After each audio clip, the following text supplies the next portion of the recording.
Welcome to the Day 5, the third week of the 52-week Bible hearing plan. Let's listen to Job chapter 5 to 6. Chapter 5. Call if you will, but who will answer you? To which of the holy ones will you turn? Resentment kills a fool, and envy slays the simple. I myself have seen a fool taking root, but suddenly his house was cursed. His children are far from safety, crushed in court without a defender. The hungry consume his harvest, taking it even from among thorns, and the thirsty pant after his wealth. For hardship does not spring from the soil, nor does trouble sprout from the ground.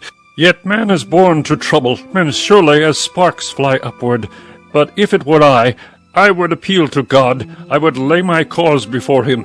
He performs wonders that cannot be fathomed, miracles that cannot be counted.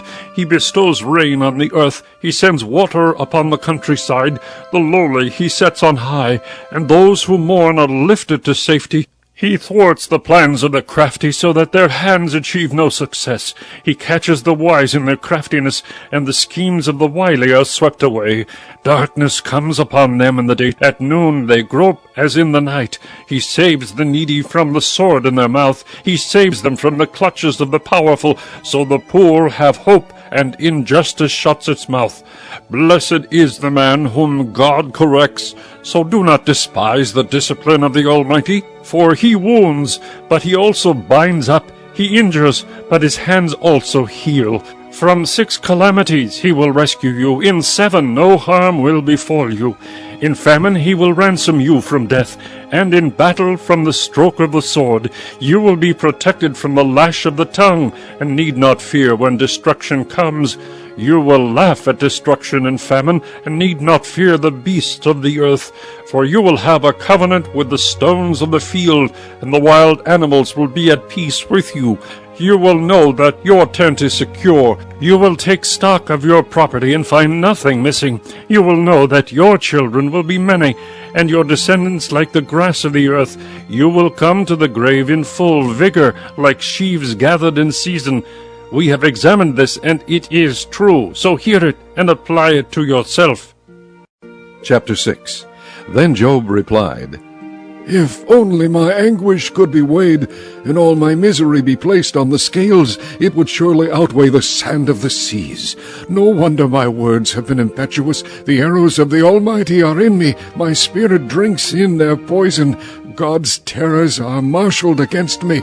Does a wild donkey bray when it has grass, or an ox bellow when it has fodder? Is tasteless food eaten without salt, or is there flavor in the white of an egg? I refuse to touch it. Such food makes me ill. Oh, that I might have my request, that God would grant what I hope for, that God would be willing to crush me, to let loose his hand and cut me off. Then I would still have this consolation, my joy in unrelenting pain, that I had not denied the words of the Holy One.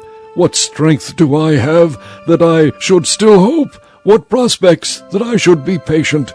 Do I have the strength of stone? Is my flesh bronze? Do I have any power to help myself now that success has been driven from me? A despairing man should have the devotion of his friends, even though he forsakes the fear of the Almighty.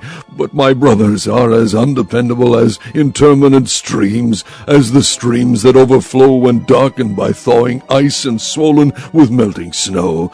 But that cease to flow in the dry season, and in the heat vanish from their channels. Caravans turn aside from their routes. They go up into the wasteland and perish. The caravans of Tema look for water. The traveling merchants of Sheba look and hope. They are distressed. Because they had been confident, they arrive there only to be disappointed. Now you too have proved to be of no help. You see something dreadful and are afraid. Have I ever said, give something on my behalf, pay a ransom for me from your wealth, deliver me from the hand of the enemy, ransom me from the clutches of the ruthless? Teach me, and I will be quiet. Show me where I have been wrong. How painful are honest words. But what do your arguments prove?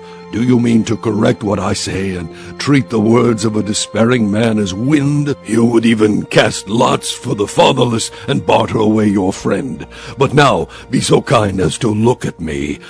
Would I lie to your face? Relent. Do not be unjust. Reconsider, for my integrity is at stake. Is there any wickedness on my lips? Can my mouth not discern malice?